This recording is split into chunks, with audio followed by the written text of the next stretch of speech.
is the day para sa ating mga nanay. Ang mga tao walang day.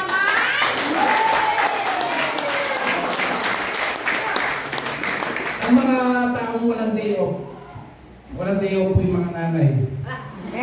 Lifetime yung trabaho nila para sa ating mga anak. Ang mga nanay, simbolo sila ng, kaya tinawag silang ilaw ng tahanan. Imagine niyo po, kung walang ilaw, biglang mawawalan ng ilaw, saan mapupunta yung mga anak, mangangapa sila. Hindi nila alam kung saan sila pupunta.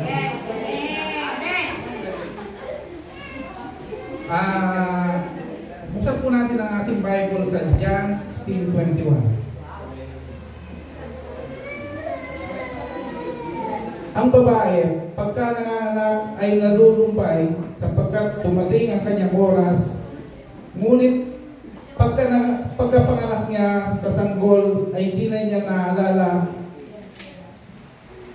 ang hirap dahil sa kagalakan sa pagkapanganak sa isang tao sa sanlibutan. Ang nanay para po siyang sundalo. Yung pag nanganak na siya, yung paa niya nasa isang hukay. Pero gagawin niya to para sa ating mga anak. Para sa ating ang nanay, palagay ko siya pinakamahirap na role sa isang pamilya. Kasi ang tatay po, pagkatapos niya magtrabaho, pag uwi niya, sisilbihan pa siya ng nanay, matutulong na siya, pero ang nanay, gising pa, inaayos niya yung kanyang mga anak. Siya yung gumagawa lahat. Ang tatay nakarelax na, yung nanay nagtatrabaho pa. Pero minsan, sa pamilya, parang wala na ang nanay, parang hindi ganong mas matibang lagi ang tatay. Pero ito, para sa akin po, ang nanay ang may pinakamabigat na role sa pamilya.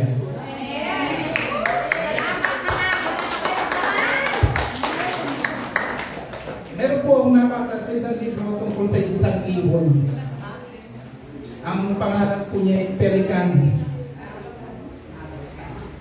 Pelican bird representing harmony.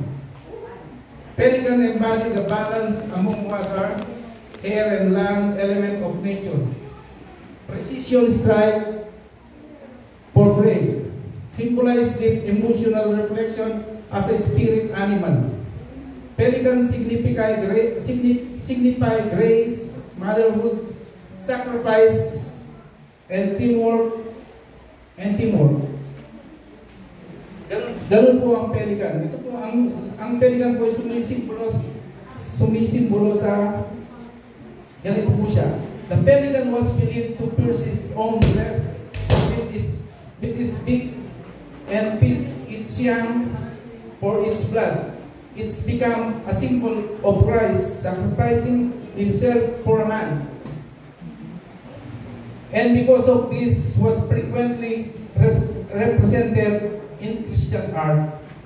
Ganito po ang ibon na to. Sinusulat niya yung kanyang dibdib para dumugo, para ipakain din sa anak. Ganun din po ang nanay. Lahat ng sakripisyo gagawin niya para sa anak. Walang katumbas.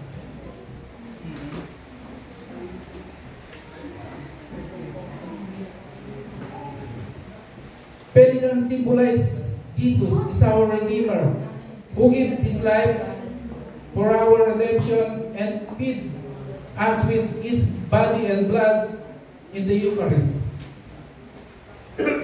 Napakatindi po ng ibon na to. May ikukwento po ako sa inyo tatlong istorya ng tatlong nanay. Nung nagtuturo po si Sister Elby, meron siyang pinsan si Wogs. Isa po siyang principal nila Sister Elby. Ang asawa niya, principal din. Pero wala po silang anak dahil hindi kagad nalaman, late na nung nalaman na yung si Sister Beth. Christian din po sila. Na may sakit pala siya ng puso. Pero dahil sa gusto niya na magkaroon sila ng anak para maibigay niya yung mapulpit niya yung pagiging ina, pinili niya magbuntis. Kahit delikado yung buhay niya. Pero nung nanganak na siya, sinabihan siya ng doktor na isa lang ang pwedeng mabuhay. Isa lang po ang pwedeng mabuhay sa kanila. Pinili ng nanay na siya mamatay para sa kanya. Sinakripisyo po ng nanay, lagi ganun po, nanay nagsasakripisyo. Sinakripisyo po ng nanay niya ang kanyang buhay para magkaroon siya ng anak. Isa pa po yung story. Nung teenager po ako, binata na ako, meron akong kaibigan, si Dennis. May kaya sila sa pamilya. Pero hindi siya nag-aaral, ginusto niya maging mekaniko. Nag-abroad po siya, pinauwi siya ng father niya. Binili na lang siya ng trailer na truck, yung malaki. Dahil may kaya sila sa buhay. Umuwi po siya ngayon, nagdadrive siya. Doon sa malapit sa amin. May isang nanay, kasi sa kabinantaan, may tindahan, bumili po yung nanay. Hindi niya alam na sumunod ang kanyang 3 taon na anak. Nasa kasama po ni Dennis. Yung siyam na gulong dumaan doon sa 3 taon na bata. Pinulot po ng nanay. Yung lasok-lasok na katawan ng bata. Hindi niya, wala na siyang pakialam sa sarili niya. Pinulot niya na kaloob, pinulot niya yung lasok-lasok na katawan ng anak niya. Ganun po, binibigyan ko ng kung ano ang kahalagahan ng bilang sanggahan. Sobra yung utang na loob namin sa inyo.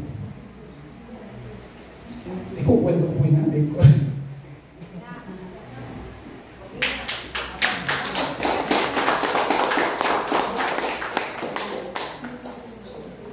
Yung nanay ko po, nung ikasal sila ng tatay ko, sa baryo namin, baka sa 10 dalaga doon nanay ko, kasama sa mga pinakamaganda. Pero namatay po yung nanay ko, 67 years old lang po. Kung titignan mo, parang siya 100 years old. Dahil 12 po kami magkakapatid dahil sa hirap ng buhay. Hindi mo po kami nakatikim ng gatas na nabibili po sa nanay lang po namin. Lahat po yun galing sa katawan ng nanay namin. Pero pinili pa rin ng nanay namin na mabuhay kami. Bigyan kami ng magandang buhay. Ang kumisa po, yung nalulungkot lang po ako, yung nag-iinak kita ko minsan sa Panginoon. Bakit gano'n? Puro nangyari sa nanay ko, pag-iirap lang. Naiingit po ako pag may nakikita akong nanay na bagay nung punta yun, di pa uso yung SM, yung dinadala nila sa mga SM namin nila, pinabibili yung gusto nila. Mamili ka ng gusto mo. Mamili ka ng gusto mong bilhin. Bahala ako ng gusto mo. Ganun po sana, pero hindi po namin naranasan yun. Hindi naranasan ng nanay namin. Kaya kayong may nanay pa ngayon, gawin natin ang pinaka-the best para sa ating mga nanay. Para hindi tayo magsisi. Para hindi tayo magsisi sa uli na ba't di ko nagawa sa nanay ko to? Ang bagay mo to. Gawin po natin ang ating the best sa ating mga nanay. Wala pong kapantay at pagmamahal ang ginagawa ng mga magulang natin, mga nanay natin sa atin. Sorry po, sinet ako. Ito po, meron akong conclusion. Kawikahan 31:28-29. Pinuri siya ng kanyang anak at pinuri rin siya ng kanyang kabiyak na nagsabi, maraming babae na mabuting asawa, ngunit ikaw ang pinakamabuti sa kanilang lahat. Kaya kung sa showbiz po si Ate Gay ang superstar, kayo po ang superstar na buhay namin. Hooray ng